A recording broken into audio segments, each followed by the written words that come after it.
when the family is telling about Pharaoh, it says it came about when Pharaoh was stubborn about letting us go. He was stubborn, wasn't he? And he had so many times to let the people go. But we tell them about what God did. And do you see, sometimes we talk about verse 15, maybe in fear that God killed those people.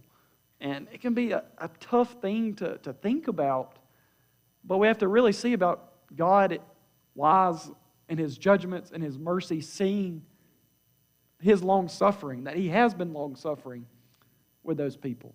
And one day He's coming back to destroy people that don't trust in Him, because everybody has sinned.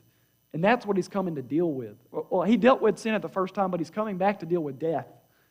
That death is that last enemy.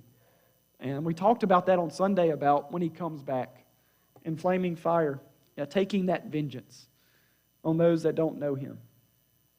There's judgment in which He is coming. So verse 16, so it shall serve as a sign on your hand and as phylacteries on your forehead. For with a powerful hand the Lord brought us out of Egypt. There again, kind of re-emphasizing again where the sign is to be on your forehead. And some took this very literal. And I think I'm okay with that, but don't miss the spiritual thing of it first, of keeping the Word on your mind, on your heart. Remember what Deuteronomy says, that when you're waking up in the morning, I think it's Deuteronomy 6, waking up in the morning, talk about it by the wayside. At night, you talk about the Word, having it in your heart. There. Any questions about that so far? I'm about to get into my favorite part of tonight. God leads the people. They're exiting. He's given them these laws. Verse 17. Now when Pharaoh had let the people go, God did not lead them by the way of the land of the Philistines, even though it was near. God said the people might change their minds when they see war and return to Egypt. The Philistines were probably enemy number one for the Israelites. We read 1 Samuel, 2 Samuel, and 1 2 Kings. They were always fighting with the Philistines. David had to kill that giant, didn't he? And so there's a land of war. And did you see there that God is basically teaching, they're going to see this war, they want to go back. They're going to realize, hey, Egypt, it don't look so bad. But what He's going to do is go a different way. Hence God, verse 18, God led the people around by the way of the wilderness to the Red Sea, and the sons of Israel went up in marital array from the land of Egypt. Here I got a picture here. This is like the route that they ended up taking around the Red Sea. Now, the way that he mentioned that they avoided, isn't this a much shorter way, that this is the land of the Philistines? Much shorter way. But God's maybe taking them the longer way around because He sees a bigger picture for them. And we're going to see that they're going to be in it for 40 years, going to Mount Sinai, a really long time. And it's showing them that God leads them. Trust in that. Trust in God leading them. He says here, verse 19, Moses took the bones of Joseph with him, for he made the sons of Israel solemnly swear, saying, God will surely take care of you, and you shall carry my bones from here with you. Then they set out from Succoth and camped in Etham on the edge of the wilderness. Back in Genesis, when Joseph died, He told them, you carry my bones from here. And remember, Joseph was the reason that they are in Egypt.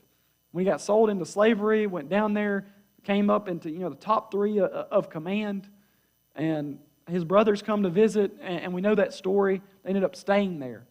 And I think it was 7 people that ended up to being a lot of people there.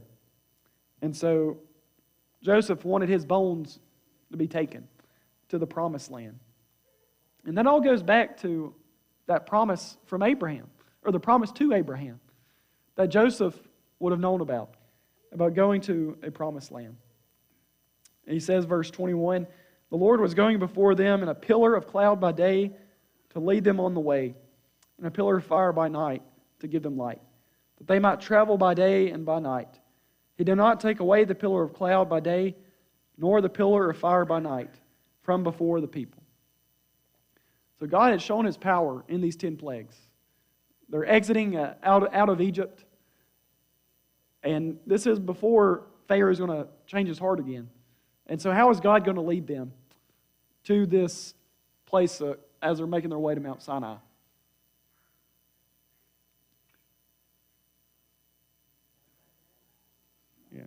Yeah. Fire by night, cloud by day. He gives them a night light and gives them a cloud, a covering to follow. Can you imagine seeing that? I think it should be easy because you've already seen these other plagues happen. It's like there's nothing God can't do. Seeing this fire. What does that maybe, a spiritual application, tell us about that? Of following that fire, that God provides a way to be followed. Do you see anything significant about that?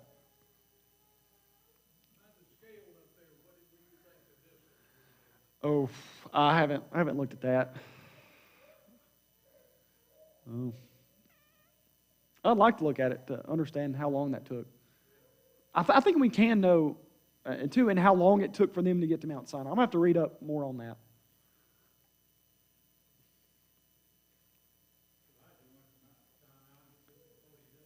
$40 days from... Okay. Yeah. Remember, you've got your flocks, and this is a great big people going. Having to follow that cloud, having to follow that fire at night. God is leading them. He is with them.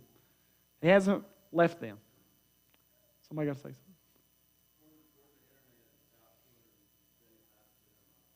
275 miles, so do the math about walking.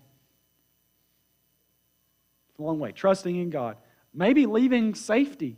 And we're going to see that they're going to complain about life in the wilderness. They're going to say, Egypt, we at least had these certain comforts. It's not an easy way to sometimes follow God.